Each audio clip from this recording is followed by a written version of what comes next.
E o BAP estava certo sobre a relação da Leila, do marido dela, do enteado dela, com o Palmeiras e com o Vasco. E o absurdo que isso é para o futebol brasileiro. A gente falou muito sobre isso aqui no canal. E eu preciso que vocês prestem muita atenção nesse vídeo, porque o que eu vou mostrar aqui não é a minha opinião. São declarações públicas, datas e um artigo de lei. E quando você coloca tudo na sequência, a contradição é gritante. Fica até difícil acreditar que ninguém está cobrando isso além do Flamengo. Vamos começar pelo começo. O BAP, em nome do Flamengo, vem falando sobre o conflito de interesse dessa questão do enteado da Leila comprar, né, o Vasco, né? Sobre essa relação Leila, seu marido, o enteado, o Palmeiras, o Vasco e o impacto não apenas do Flamengo, mas para o campeonato, para os campeonatos, para a relação com a Liga. Vamos aos fatos. Em maio de 2024, a Leila, presidente do Palmeiras, foi perguntada sobre a possibilidade do marido dela, o José Roberto Lamacchia, dono da Crefisa, de comprar ou negociar outro clube de futebol. E a resposta dela foi categórica, né? Ela disse categoricamente: eu, como presidente do Palmeiras, e meu marido, como primeiro-ministro do Palmeiras, não poderia, em hipótese nenhuma, negociar a compra de um clube. Ela disse, ela é categórica, hipótese nenhuma. Foram as palavras dela, maio de 2024, para o UOL e para o ESPN. Guarda essa data. Agora vamos para junho de 2026, 2 anos depois. A mesma Leila, no podcast Pod Eye da Andréa Sadi, na Globo News, é perguntada sobre o enteado dela, o Marcos Faria Lamacchia, que ainda está negociando a compra do Vasco, por um valor de 2 bilhões de reais, valor aproximado de 2 bilhões de reais. Esse é o valor da compra da SAF, da parte que está disponível para venda, né? Bom, e aí o que ela disse nessa oportunidade? Eu não tenho nada com isso. O meu enteado está negociando com o Vasco, sim. Meu enteado tem a vida completamente independente do pai dele, marido dela. Ele não trabalha conosco, é totalmente independente. Completamente independente. Guarde essa frase. Essa e a outra, né? Bom, ela vai mais além. Ela diz: qualquer clube que tiver meu enteado como dono será um grande negócio. E no final da entrevista, solta a seguinte frase: pode ser que no futuro eu seja dona de um clube. Então vamos recapitular. Em 2024, o marido não poderia, em hipótese nenhuma, negociar a compra de outro clube. Em 2026, o enteado está negociando, ela elogia publicamente e ainda diz que ela mesma pode ser dona de um clube no futuro.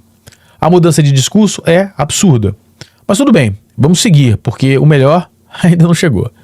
No dia 24 de junho de 2026, portanto um pouquinho mais para frente, né? 3 semanas depois da entrevista que ela deu lá para Andréa Sadi, o José Roberto Lamacchia, marido da Leila, dono da Crefisa, dá uma entrevista ao jornalista Lucas Pedrosa da Cazé TV. E nessa entrevista muda tudo, porque até aqui a narrativa oficial era: quem está comprando o Vasco é o Marcos, o enteado. Ele é independente. A Leila não tem nada a ver com isso. O José não tem nada a ver com isso. É o Marcos sozinho. Só que o José Lamacchia, com 83 anos de idade, sentou na frente de uma câmera e destruiu essa narrativa em menos de 5 minutos. Primeira pergunta que fizeram para ele: como avalista do seu filho, quanto você colocou à disposição? Resposta dele: todo o meu patrimônio. Todo o meu patrimônio. Porque é meu filho, é meu herdeiro. Cara, é até difícil de continuar, né? Bom, coloquei todo o patrimônio, não é um empréstimo, não é uma garantia parcial, é todo o meu patrimônio, patrimônio do homem que é casado com a presidente do Palmeiras, a Leila, do homem que é dono da Crefisa, do homem que, e aqui vem o dado que pouca gente está conectando, é conselheiro do Palmeiras, eleito com a 3ª maior votação da história do Conselho Deliberativo, com 176 votos. Mas ele não parou por aí. Ele disse: eu e meu filho vamos salvar o Vasco. Não é mais meu filho vai comprar o Vasco, é eu e o meu filho vamos comprar o Vasco. Ele se colocou como protagonista e continuou: vamos botar dinheiro para o Vasco disputar todos os campeonatos do Brasil. Todos. Vamos botar dinheiro e reerguer. E quando perguntaram sobre a Leila, ele disse: a Leila está totalmente fora de qualquer assunto do Vasco. Quem está fazendo isso é meu filho e eu. Agora eu preciso que vocês parem e pensem comigo. A Leila disse em 2026 que o Marcos é completamente independente do pai. O José disse em 2026 que colocou todo o patrimônio dele com aval e que ele e o filho vão salvar o Vasco. As duas frases não podem ser verdadeiras ao mesmo tempo. Não podem ser verdadeiras ao mesmo tempo. Ou o Marcos é independente ou o pai é o avalista com todo o patrimônio. Você tem que escolher uma. Você que está nos ouvindo, né? E tem mais. A Leila disse que o marido não poderia, em hipótese nenhuma, negociar a compra de outro clube. O José disse que ela e o filho vão comprar o Vasco. Desculpa, que ele e o filho vão comprar o Vasco, né? Ele está fazendo exatamente aquilo que a Leila falou que ele não faria e que não poderia acontecer. Com as mesmas palavras, com o mesmo patrimônio, com a mesma família. Agora vamos dar um pulo na parte jurídica, né? Porque isso não é só uma questão de opinião ou de ética. Existe uma lei, o artigo 72 da Lei Geral de Esportes, a Lei 14.597, tá, de 2023, que trata exatamente dessa situação. E eu vou explicar o que esse artigo diz de uma forma que qualquer pessoa consiga entender. O artigo 62 estabelece uma vedação. Essa vedação tem 3 características que são fundamentais para entender por que esse caso é problemático. Primeira, a vedação é objetiva. Isso significa que não precisa provar que alguém interferiu de fato. Não precisa provar que a Leila ligou para o técnico do Vasco e pediu para escalar alguém. Não precisa provar que José passou informação privilegiada para Leila. A simples existência de vínculo econômico entre as partes já configura violação. É uma regra preventiva, o risco é estrutural. Segundo, a vedação alcança qualquer pessoa que explore, controle ou administre direta ou indiretamente direitos integrantes do patrimônio de organizações esportivas concorrentes. Presta atenção no indiretamente. O legislador fez questão de incluir essa palavra. Ele não quis que a lei fosse contornada por estruturas familiares complexas, tá? Por amigos, por arranjos, secretários societários, arranjos societários sofisticados, nada disso. Se existe interesse econômico estrutural, a vedação se explica. A terceira camada é o critério não é controle societário formal. O critério não é controle societário formal. O critério é a existência de interesse econômico estrutural juridicamente relevante. Isso é fundamental, porque o argumento que a família está usando não é a Leila que está comprando, não é o José que está comprando, é o Marcos que é independente. Mas a lei não pergunta quem assina o contrato, a lei pergunta: existe um vínculo econômico entre alguém que tem posição em um clube e alguém que tem posição em outro clube concorrente? Se a resposta é sim, a vedação se aplica. E qual é o vínculo econômico aqui? José Lamáquia é casado com a Leila Pereira. O patrimônio é da família.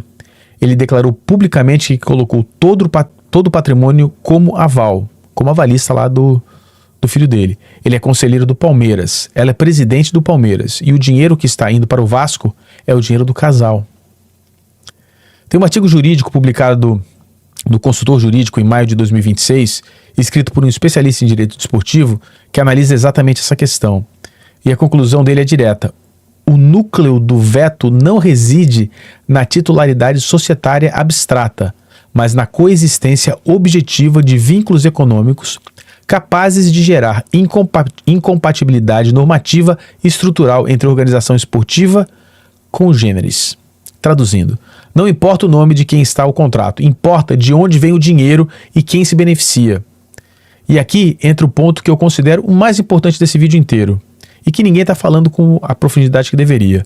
Todo mundo está discutindo se a Leila, como presidente do Palmeiras, pode ou não estar envolvida na compra do Vasco. E a resposta óbvia é não. Ela não pode. Mas o problema é maior que isso. O José Lamáquia não é apenas o marido da presidente. Ele é conselheiro do Palmeiras, eleito, com mandato, com poder de voto, com uma das maiores votações da história do clube. E o Conselho Deliberativo é o órgão soberano de um clube associativo. É o conselho que elege o presidente. É o conselho que aprova as contas. É o conselho que pode destituir a diretoria. É o órgão máximo, onde está ali o núcleo administrativo e fiscal do clube. Então, mesmo que a Leila saia da presidente amanhã, o José continua lá, sentado no Conselho do Palmeiras, com poder de voto, poder de influenciar outros diretores. E ao mesmo tempo, bancando a compra do Vasco com todo o patrimônio dele, como ele falou. Isso é a definição de conflito de interesse estrutural. É exatamente o que o artigo 62 proíbe. E a pergunta que precisa ser feita é: se o Marcos Lamáquia de fato assumir a SAF do Vasco, o José Lamáquia vai renunciar ao Conselho do Palmeiras? A Leila vai renunciar à presidência do Palmeiras? Porque pela lei, os dois deveriam. Não é opcional. Não é uma questão de bom senso. É uma vedação legal. Mas o conflito de interesse é só a superfície. Quando você olha para as ações da Leila nos últimos 2 anos, existe um padrão. Esse padrão aponta para uma direção muito específica e perigosa. Primeiro ponto, em maio de 26, a Leila deu uma entrevista à Cazé TV em que defendeu publicamente a reforma tributária. E o que diz essa reforma? Que clubes associativos vão pagar 11,4%, mais ou menos, de impostos sobre suas receitas. Clubes associativos pagam quase 12%. E as SAFs vão pagar metade, 6%. E a Leila, presidente de um clube associativo, foi a público defender essa diferença. O Rodrigo Matos, inclusive sigam lá o Rodrigo Matos no canal dele, escreveu no UOL: Leila defende lei que dá prejuízo ao Palmeiras e gera questionamento. E o questionamento é óbvio. O Palmeiras faturou 1,6 bilhão em 2025. Com a tributação de 11,4%, seriam 182 milhões de impostos. Se fosse SAF, seriam 96 milhões. São 86 milhões de reais a mais por ano. E a presidente do clube defende isso. Por quê? Por quê? Bom, segundo ponto, a dívida do Palmeiras, O Paulo Nobre deixou o clube em 2016 com uma dívida relativamente baixa, estável. Ele saneou o Palmeiras, emprestou 125 milhões de reais do próprio bolso, criou uma política de austeridade, deixou o clube financeiramente saudável. E o que aconteceu desde então? A CNN Brasil reportou que em março de 26, os números são disponíveis, a dívida líquida do Palmeiras subiu de 438 milhões em 2024 para 783 milhões em 2025. Crescimento de quase 80% em um ano. É uma diferença muito grande. A dívida operacional foi de 728 milhões. Foi de 728 milhões para 1 bilhão. O EBITDA recorrente, que mede a capacidade real de geração de caixa, caiu 41%. A remuneração de funcionários e jogadores subiu 51%. E o clube acumula 764 milhões a pagar só em transferência de atletas. Terceiro ponto. O marido dela, conselheiro do Palmeiras, vai colocar todo o patrimônio para reerguer o Vasco. 500 milhões, mais um fluxo de caixa de 1 bilhão. O dinheiro do casal vai para um rival da Série A, enquanto a dívida do Palmeiras explode. A dívida do Palmeiras está subindo. O Palmeiras está no limite de uma operação saudável. Agora conecta os 3 pontos. A Leila defende mais impostos para o modelo associativo. A dívida do Palmeiras cresce de forma acelerada. O patrimônio da família vai para um concorrente, que é uma SAF, que vai ter uma redução competitiva com relação aos clubes associativos. Se você quisesse criar condições para que o modelo associativo do Palmeiras se tornasse insustentável, o que você faria? Responde. Se você quisesse fazer com que o Palmeiras se transformasse em uma SAF, quais os caminhos que você seguiria? Quando o Palmeiras estiver sufocado por uma carga tributária que a própria presidente defendeu, endividado a ponto de não conseguir competir e perdendo espaço para um rival financeiro pelo patrimônio da família, qual vai ser a solução que vão apresentar? Possivelmente transformar em SAF. E quem vai estar posicionado para a compra? A mesma família que já tem experiência, o patrimônio, o interesse e o nome conectado ao Palmeiras. E a Leila disse com todas as letras em junho desse ano: pode ser que no futuro eu seja dona de um clube. O Vasco, ou o Palmeiras, ou ambos.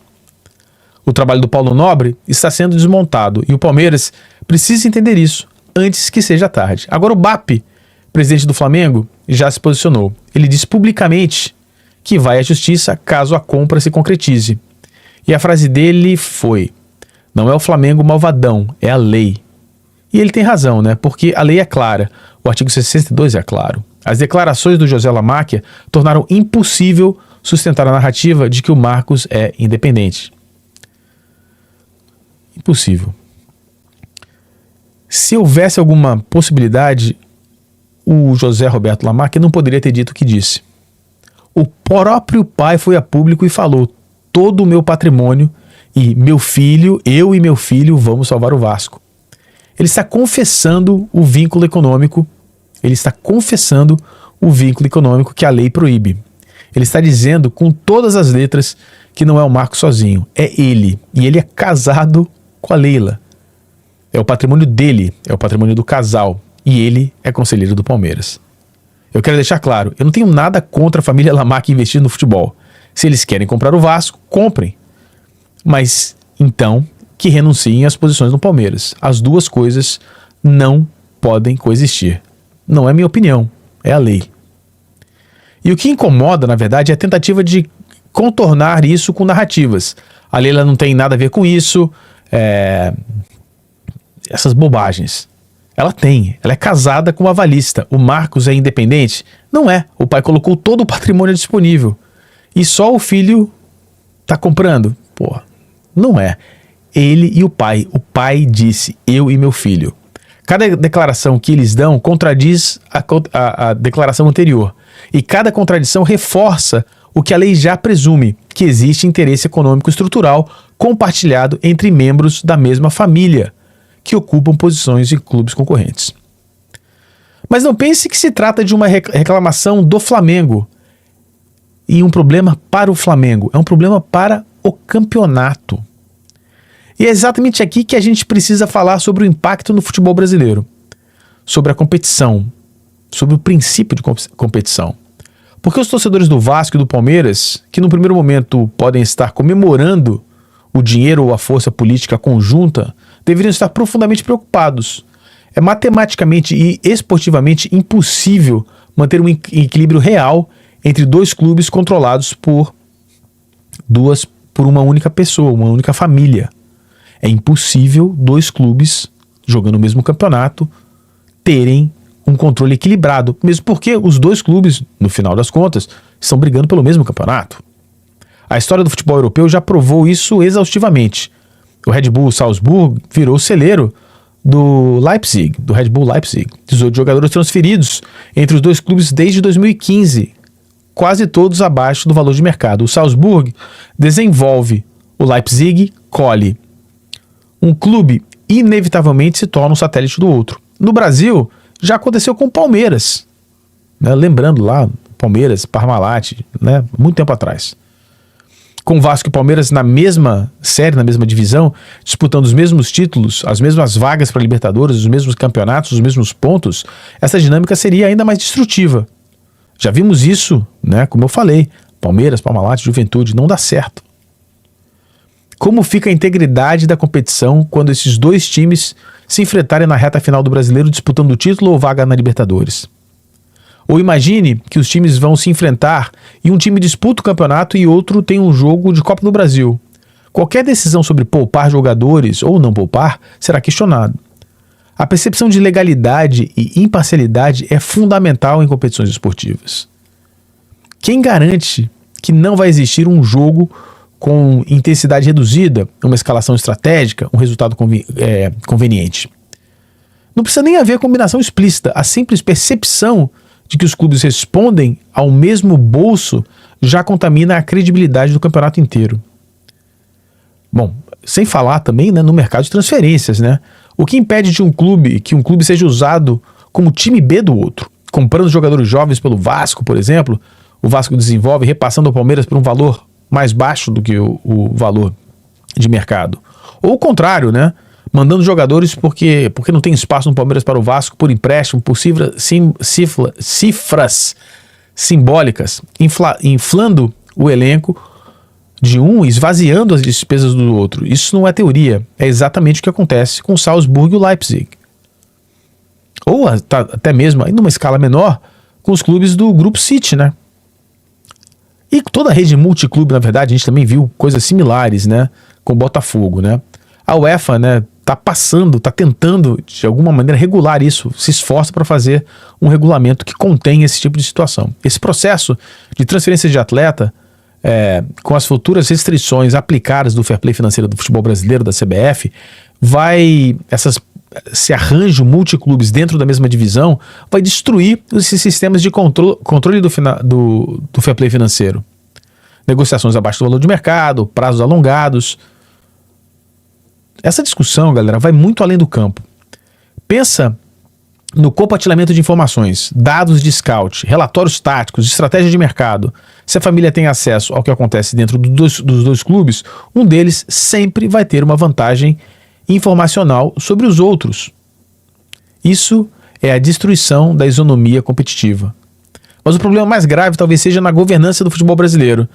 Nas assembleias da CBF, os clubes da Série A votam com peso 2. Na futura liga, cada clube terá voto na decisão sobre distribuição de cotas, publicidade, calendário, regras, fair play financeiro, punições, etc. Uma família com influência direta em 2 ou mais clubes, nada garante que eles não possam ter influência em mais clubes, passa a ter poder de voto duplicado. E esse voto não vai ser exercido pensando no que é melhor para o Vasco ou o que é melhor para o Palmeiras isoladamente. Vai ser exercido pensando no que é melhor para o grupo econômico, para a família, para o conglomerado. Isso destrói a paridade de armas, que é a base de qualquer competição esportiva séria. E o torcedor do Vasco está comemorando, né? Ele precisa se perguntar: quando os interesses do Palmeiras e do Vasco colidirem, e eles vão colidir a um determinado momento, qual clube vai ser sacrificado? Qual vai ceder jogador? Qual vai aceitar o calendário pior? Qual vai abrir mão de uma vaga na Libertadores? A resposta, historicamente, é sempre a mesma: o clube com menor dinheiro. E o torcedor do Palmeiras precisa se perguntar a mesma coisa, porque o patrimônio do casal está indo para reerguer um rival direto, enquanto a dívida do próprio clube está subindo. Isso é possível? Faz sentido? E para fechar, eu quero lembrar de uma coisa. O documento que o Flamengo entregou à CBF, com 66 propostas para a futura liga, tem um capítulo inteiro dedicado à governança. E dentro desse tema...